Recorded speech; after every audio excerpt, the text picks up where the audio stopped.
Queridos,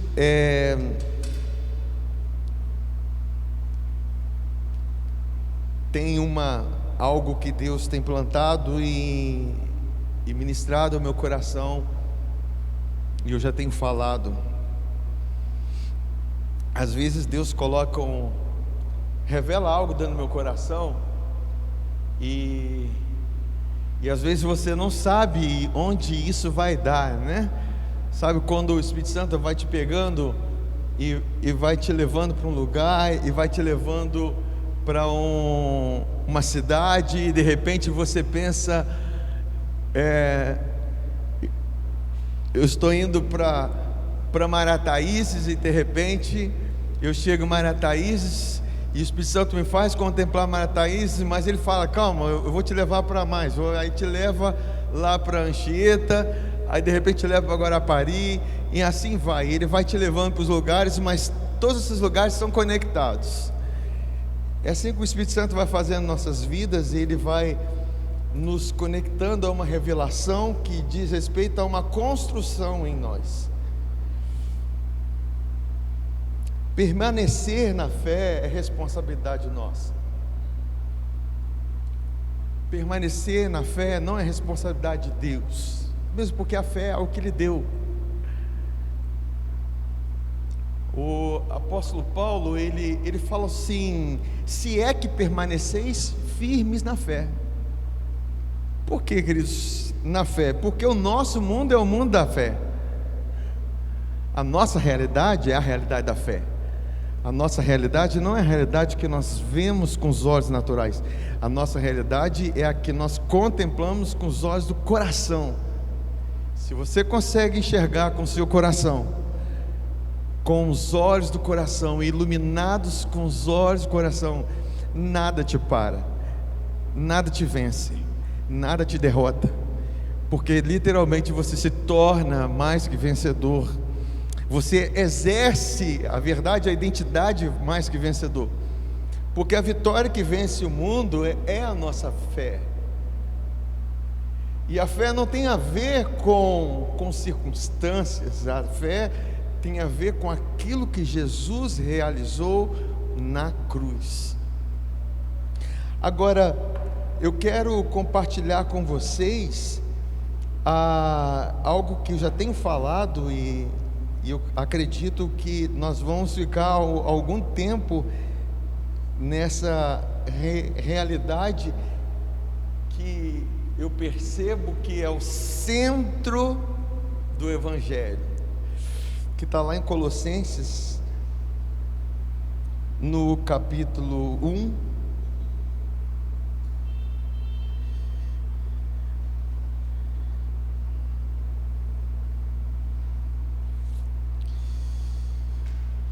carta maravilhosa para você meditar, carta aos Colossenses. Apóstolo Paulo, ele traz respostas maravilhosas para nós.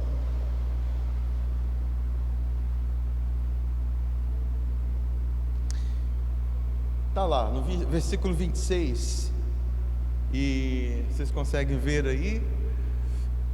Ele está dizendo o seguinte: o mistério que esteve oculto desde todos os séculos. Sempre quando fala algo que é misterioso, está falando de algo que estava sendo preparado, e algo que se é exposto assim, dessa forma, quer dizer que é algo muito bom, é algo que estava escondido. E ele está dizendo que, olha, que esteve oculto desde todos os séculos e em todas as gerações. Quer dizer, é algo que impacta tempo, é algo que impacta uma geração, é algo que realmente transforma ao longo dos tempos, porque ele está dizendo aqui, olha, e que agora foi manifesto aos seus santos, aos quais Deus quis fazer conhecer quais são as riquezas da glória. Aí eu vou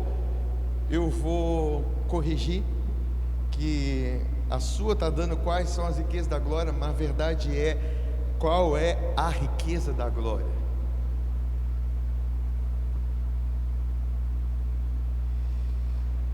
Sempre quando o apóstolo Paulo falar de riqueza da glória, ele está falando de uma riqueza da glória. O original, ele não traz o plural. Isso foi exposto quando o tradutor ele foi escrever, ele imaginou riquezas, né? Porque a riqueza da glória nossa é uma só. E se você aprender a valorizar aquilo que o mundo não valoriza, você vai descobrir o quanto valor você tem.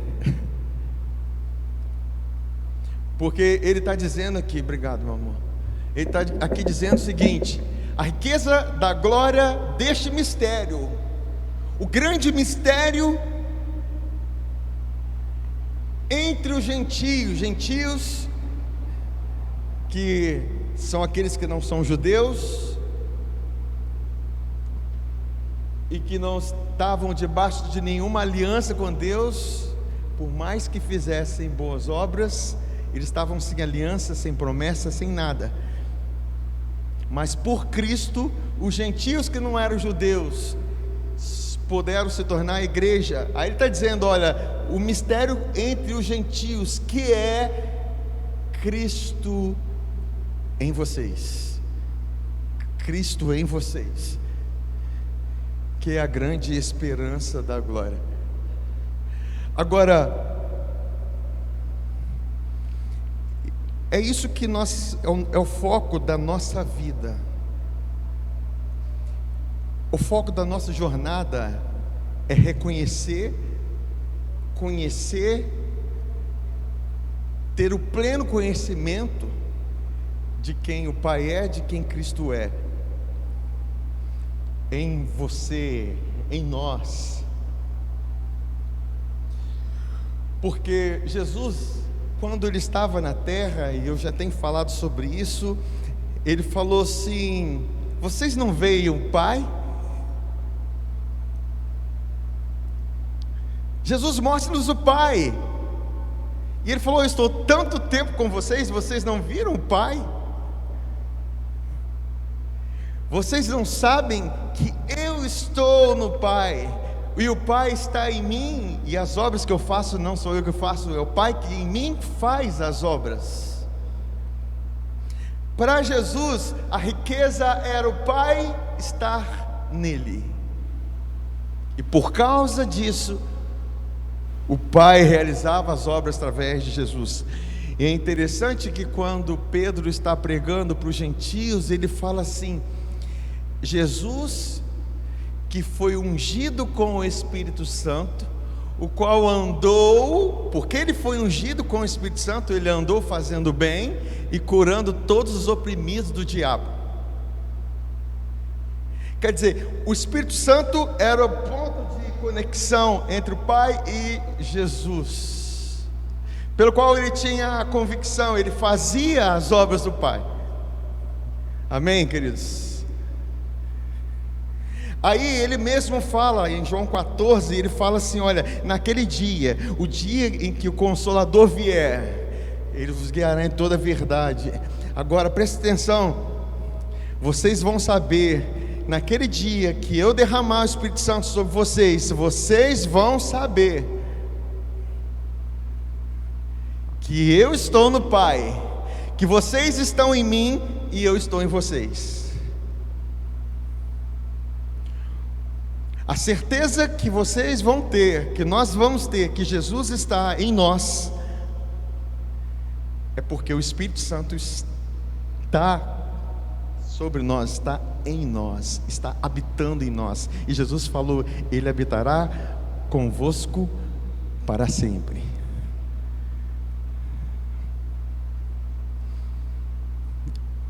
Passa um pouquinho, João. Consegue aí? E por isso que o centro da mensagem de Jesus foi quando Jesus acabou de ressuscitar. Ele reúne os discípulos e fala assim: eu quero que vocês preguem a respeito da remissão dos pecados. Eu quero que vocês preguem sobre o arrependimento, a mudança de mentalidades, para que vocês venham entender, para que as pessoas venham entender a reconciliação que o Pai realizou através de mim na cruz. Porque quando Jesus estava na cruz, o Pai estava reconciliando com Ele todas as pessoas, não imputando sobre eles os seus pecados. Deus não está imputando os pecados sobre os homens, porque todos os pecados dos homens foram imputados, cobrados sobre Jesus. Agora, entenda que os homens não sabem e não conhecem o perdão que eles receberam de Deus, porque o sangue de Jesus Cristo foi usado para comprar todos os povos, línguas e nações. Todas as pessoas foram compradas com o sangue de Jesus Cristo, mas isso não é fator de que eles são salvos, porque a salvação é pela graça, mediante a fé, e a fé vem pelo ouvir.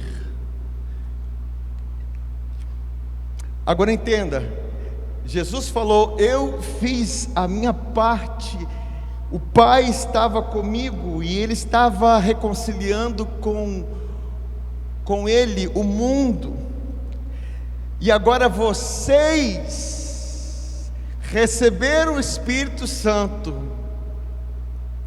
Eu estou em vocês, reconciliando o mundo com Deus. Temos um encargo. Sabe quando você tem uma função, você tem uma unção, você tem algo com você, e você precisa saber que é de reconciliar o mundo com Deus. Temos isso, queridos, porque nós aqui precisamos ter a fé de Jesus. Dizer: vocês não veem Jesus? É lógico que o mundo não verá Jesus. Talvez vão ver na nossa face, porque a nossa face não é a mesma do mundo.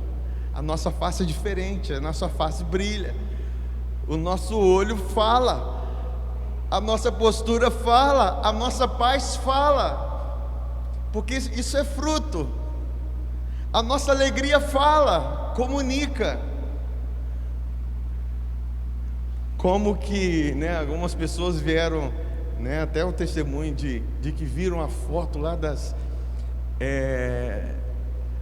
de alguns irmãos, e vendo aquele sorriso. Gente, o que tem de diferente? Porque eles têm aquele sorriso, porque isso comunica.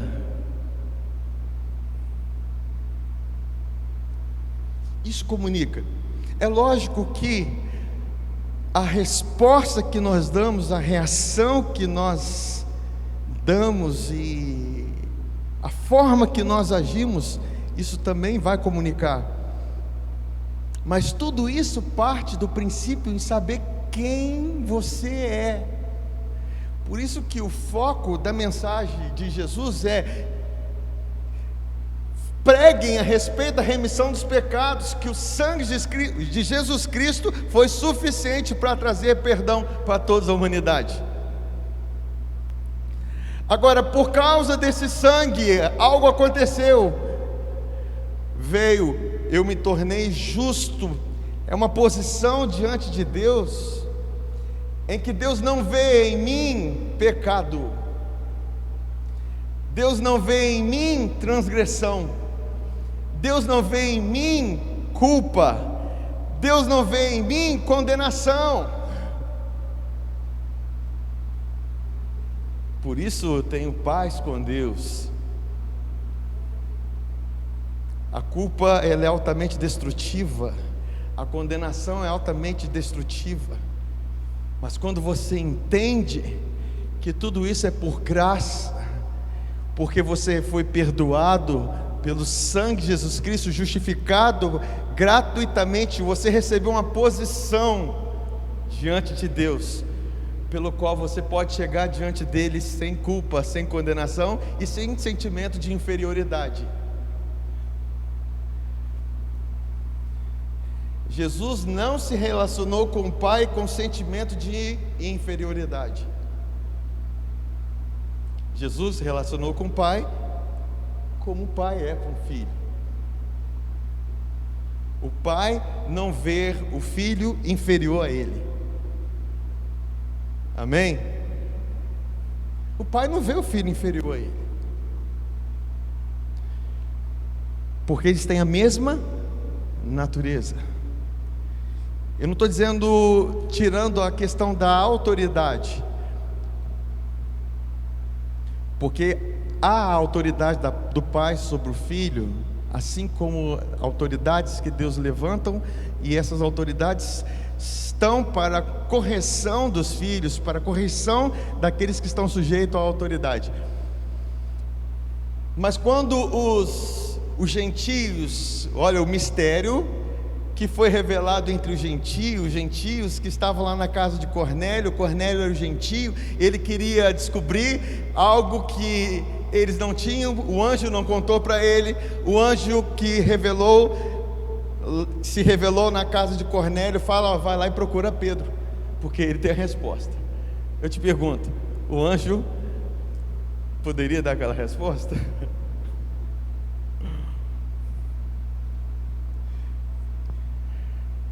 E por isso que até os anjos, eles desejam aquilo que nós temos. Só que eu estou falando isso para que nós venhamos ter a percepção da importância que nós temos para o céu. Se você não entende que você é importante para o céu, como que você vai desempenhar e andar na altura do céu? Amém? Porque quando aqueles gentios que estavam reunidos na casa de Cornélio foi avisado pelo anjo: vai e procura Pedro, porque ele tem a resposta. O Espírito Santo está sobre Pedro, está em Pedro, e ele tem a resposta. Aí Pedro chega na casa dos gentios, na casa de Cornélio, e fala a respeito da remissão dos pecados, que todos aqueles que creem em Jesus recebem o perdão completo dos seus pecados.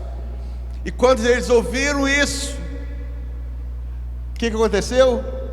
Veio o Espírito Santo sobre eles, eles foram selados com o Espírito Santo da promessa.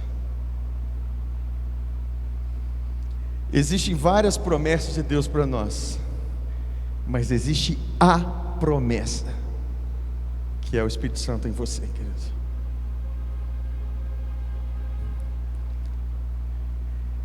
O Espírito Santo me ensinou assim: é você lá no jardim do Éden e Deus falar com você: pode comer de todas as árvores livremente, inclusive da árvore da vida. Todas as promessas estavam liberadas para Adão, inclusive a árvore da vida. Deus nos deu todas as promessas, em Jesus tem o sim, por Ele o amém. Mas a promessa, a grande promessa, é o Espírito Santo habitando em você, e você já tem ela com você.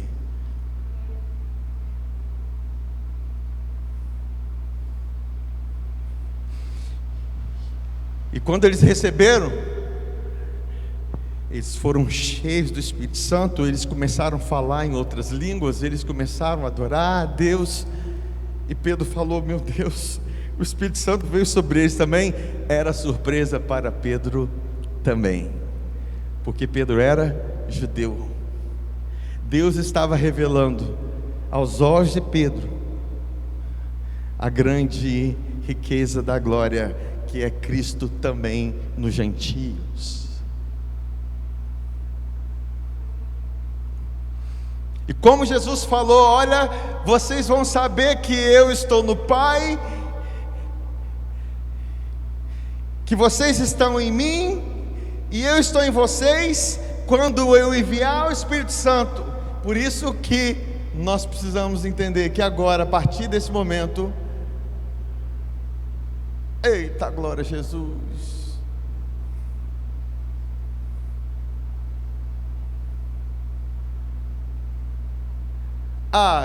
aí nós temos a certeza que Cristo está em você e em mim.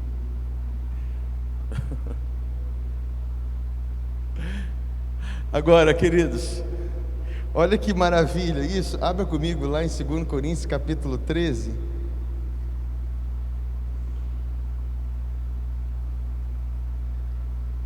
Aleluia.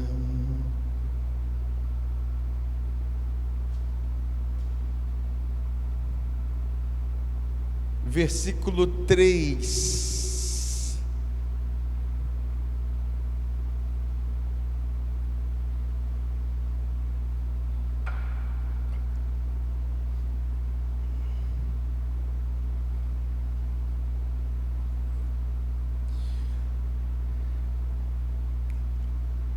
Olha a consciência desse homem. Vocês acreditam, né, que o apóstolo Paulo foi o grande homem de Deus para ensinar a respeito da graça, amém? Pedro, ele falou: olha, apóstolo Paulo escreveu coisas que eram difíceis de se entender. Certamente a maioria do Novo Testamento foi escrito por Paulo.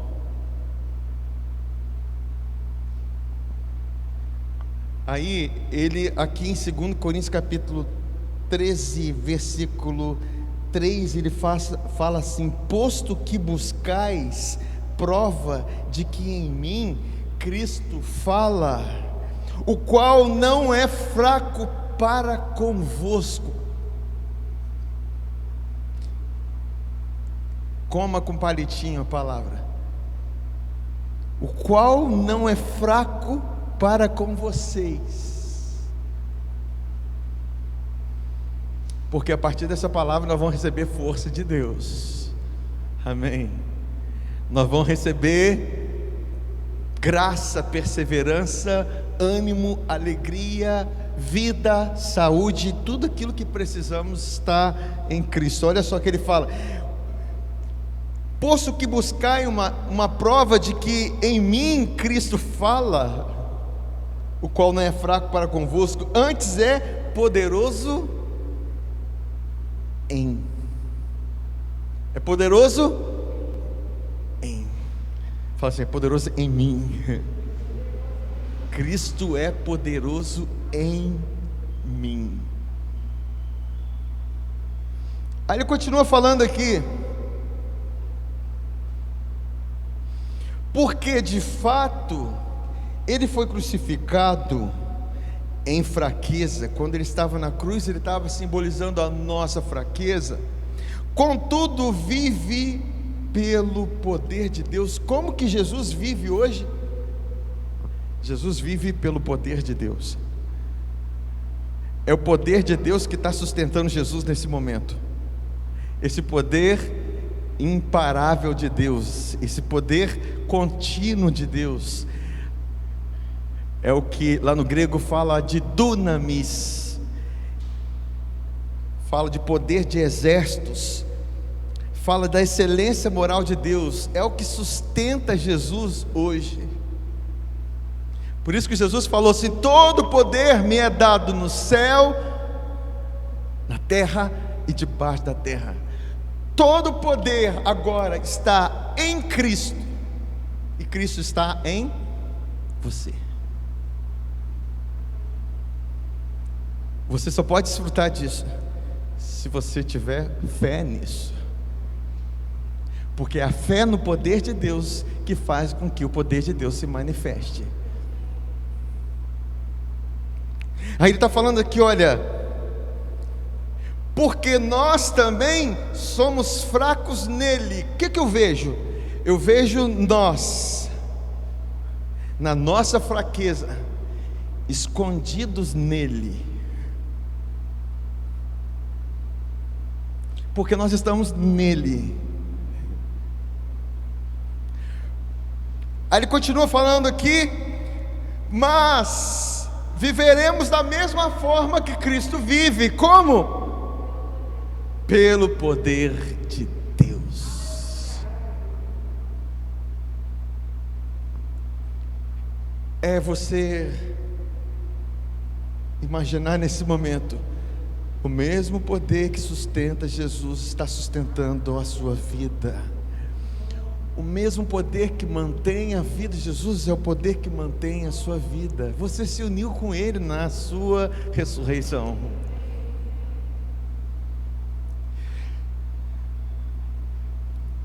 Aí ele continua falando aqui, olha, versículo 5: examinai-vos a vós mesmos, se realmente estáis na fé. Provai-vos a vós mesmos, ou não reconheceis que Jesus Cristo está em vós? Eu te pergunto,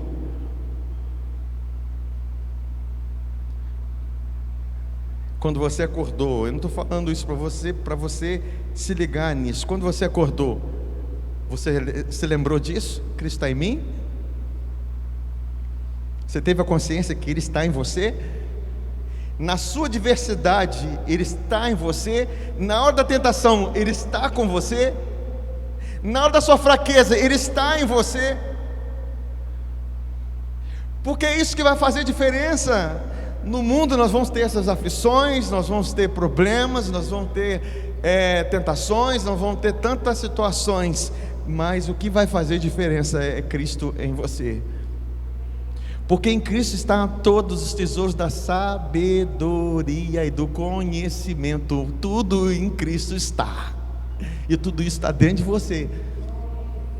Agora, entenda, queridos, nós temos esse tesouro em vasos de barro, para que a excelência do poder seja de Deus. Jamais espere o mundo te dar o valor. O mundo não vai dar o valor que você já possui. Jamais espere alguém dar o valor que você já possui. O caminho do mundo é sempre buscando ser valorizado.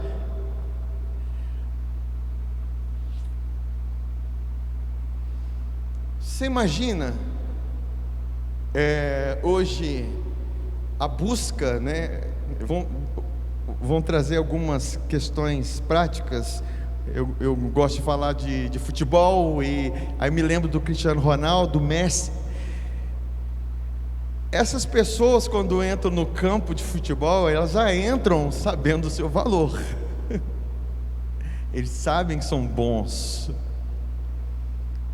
E dificilmente eles caem de produção. Mas certamente eles lutaram para chegar nessa condição. Eles lutaram para chegar nesse patamar. Mas eu estou falando de uma questão natural. Eles têm essa consciência, eles têm essa autoestima, eles têm essa condição em si mesmo, que eles acreditam naquilo que eles são. Agora, o caminho do mundo é sempre assim, querendo trabalhar para ter o valor, querendo fazer para ser valorizado, para ser aceito, para ser reconhecido. E isso não tem a ver conosco. O nosso caminho não se dá por isso, porque o nosso valor está em Cristo Jesus habitando em nós. É a riqueza da glória.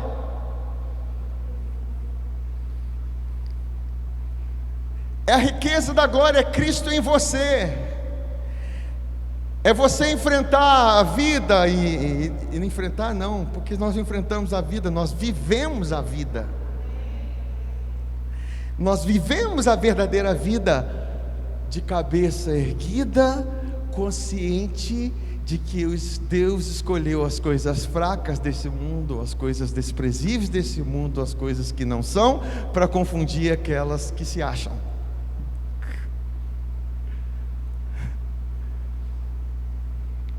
Por isso que o apóstolo Paulo fala: examinai-vos a vós mesmos se realmente estáis na fé, provai-vos a vós mesmos, ou não reconheceis que Jesus Cristo está em vocês? Isso precisa se tornar algo prático para nós. É na hora da adversidade você se lembrar: Cristo está em mim, Cristo em você. Você já tem a resposta brota, a situação muda. Isso é individual. O apóstolo Paulo estava tão consciente disso, que ele falava disso em todo o tempo. Volta lá para Colossenses capítulo 1.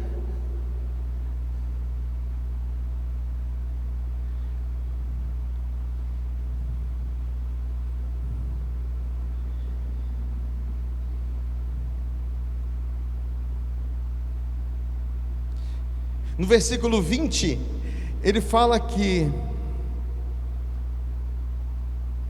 no versículo 19, é melhor,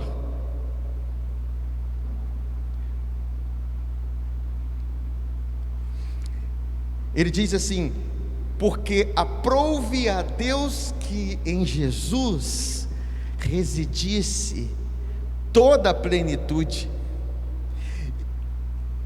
Isso é muito maravilhoso. Em Jesus está toda a plenitude. Então toda a plenitude está em nós.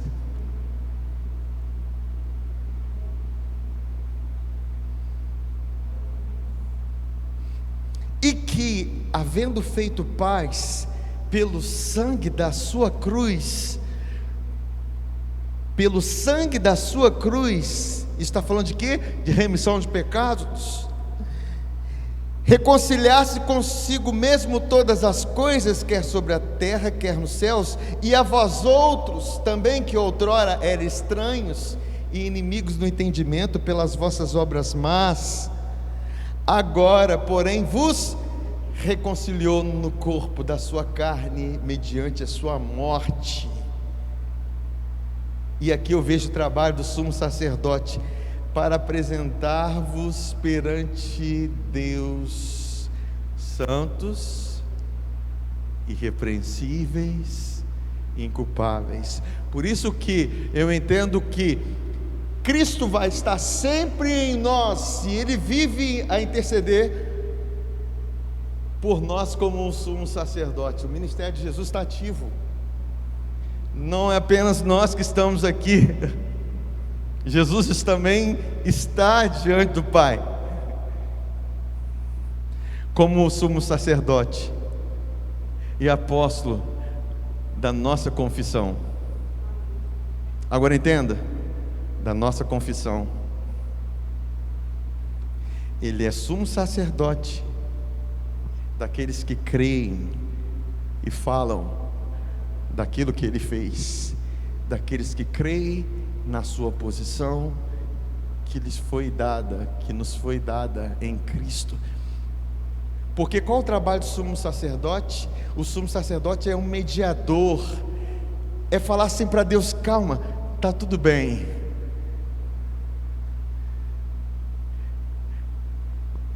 Um sumo sacerdote representa um povo, e ele está dizendo: olha, o sacrifício foi aceito, o sacrifício foi perfeito, agora Deus pode abençoar o povo.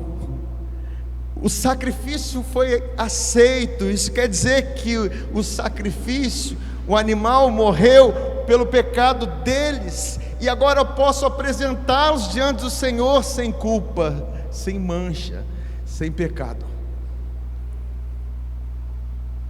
Porque esse é o trabalho do sumo sacerdote. Por isso que esse ciclo não para, porque o trabalho dele é continuar assim.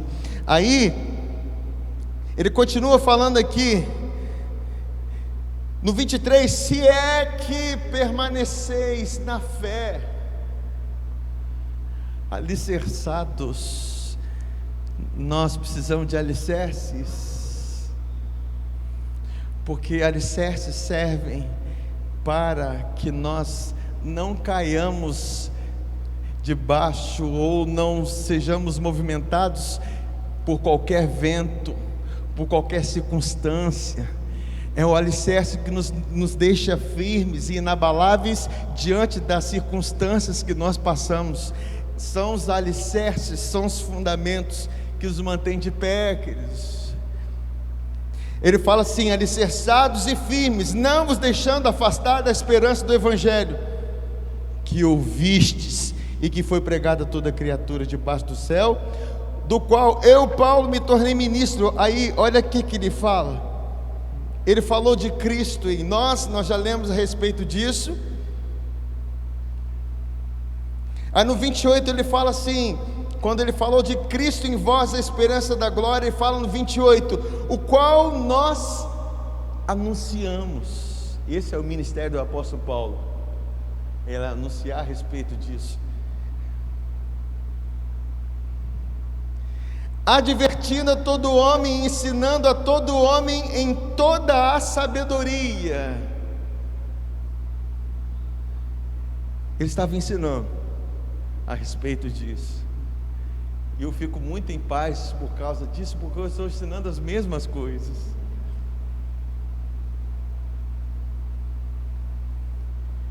Eu estou debaixo aqui do mesmo Espírito que estava com o apóstolo Paulo, que está comigo, que está com você aqui agora, ensinando as mesmas coisas que são riquezas para nós. Ele está dizendo aqui, olha, a fim de que apresentemos todo homem perfeito em Cristo.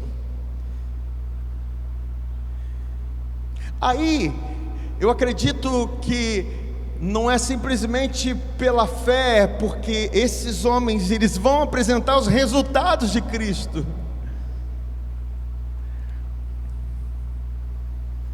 Porque a glória, a riqueza da glória,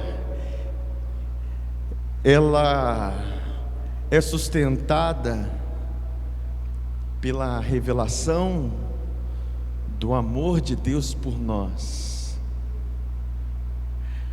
Quando Jesus estava lá no Monte Santo, lá no Monte da Transfiguração, vocês lembram? Estava Pedro, Tiago e João junto com Jesus, e de repente a face de Jesus resplandeceu como o sol, e aparece Moisés e Elias conversando com Jesus, e era tanta glória, era tanta beleza. E de repente Pedro, ele fala assim: Senhor, vamos fazer 3 tendas, um para Jesus, um para você, um para Elias, que é o profeta, e outro para Moisés, que é a lei. Não se mistura graça com lei. Não se pode misturar. E vem uma nuvem cheia de glória e fala assim: este é o meu filho amado, em quem eu tenho prazer, a ele vocês vão ouvir. A experiência que Pedro passou lá no monte foi tão grande que ele cita na sua carta, lá na segunda carta, lá no final, ele fala assim: olha, Jesus recebeu honra e glória quando ele ouviu a voz de Deus, quando nós ouvimos este é o meu filho amado em quem eu tenho prazer.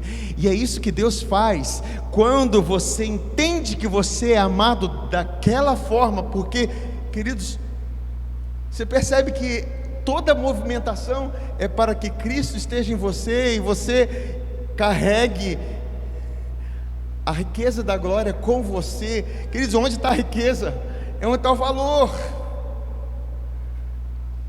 é onde está a importância.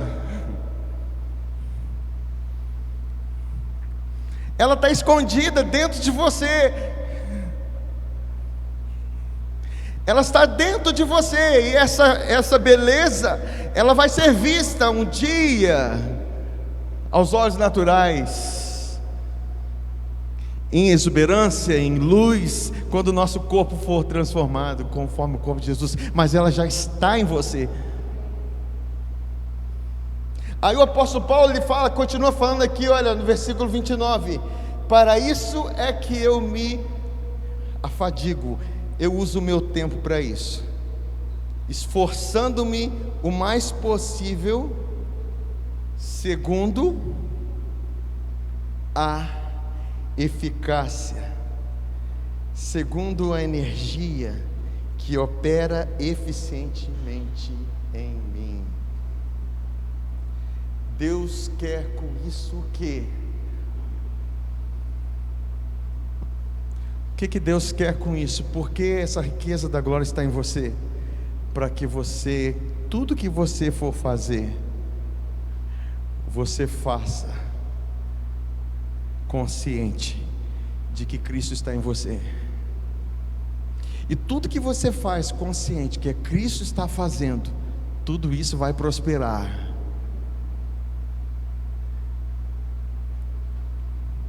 Tudo isso vai fluir através de você, seja o que for que você estiver fazendo. Por exemplo, eu estou aqui agora, consciente, não da minha habilidade em pensar, não, estou aqui consciente de que Cristo está em mim, e Ele através de mim está falando com vocês. Estou aqui consciente de que Cristo está em mim, o Espírito Santo está em mim, o Espírito Santo está em você, e está havendo uma ministração do Espírito dentro de você. Isso é uma suficiência que vem de Deus. Toda a suficiência, tudo aquilo que você precisa, há em Jesus, está em você para realizá-la. Creia nisso. Essa é a grande verdade do céu para nós, porque a riqueza da glória é que Cristo está em você.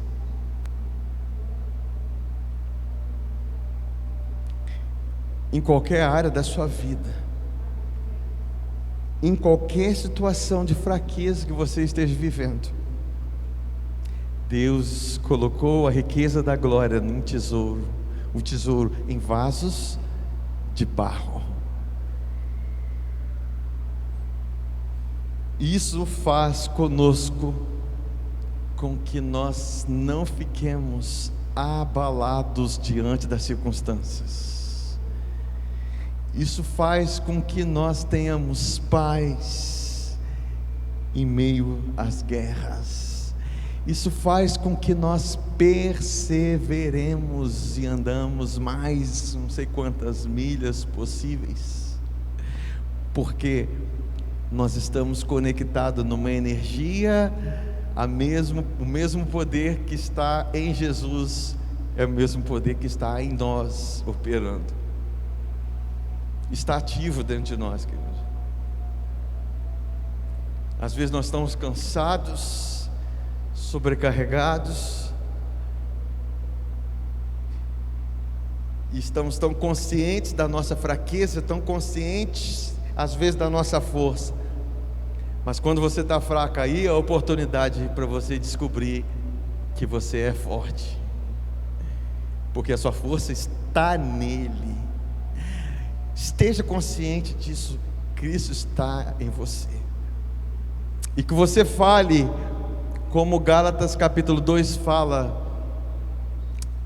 já não sou eu que vivo, mas Cristo vive em mim. A vida que agora eu vivo pela fé, eu vivo na fé no Filho de Deus que me amou e a si mesmo se entregou por mim. Tudo Ele fez para que Ele viesse habitar em você. Nós agora, como santos que somos, chamados para participar desse chamado celestial, dessa vocação celestial, nós vamos considerar o apóstolo e sumo sacerdote da nossa confissão.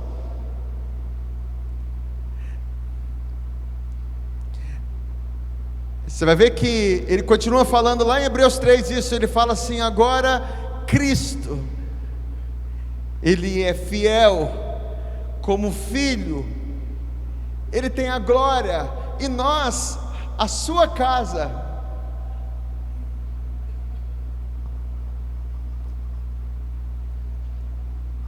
Todo o trabalho de Jesus é para que Ele permaneça vivendo em você.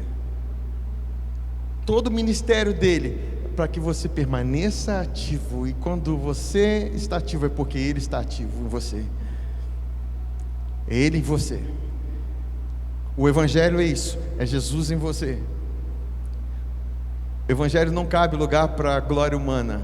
Não existe glória humana, porque o Evangelho diz respeito a uma glória, que é a glória de Deus em você, na sua vida. Amém?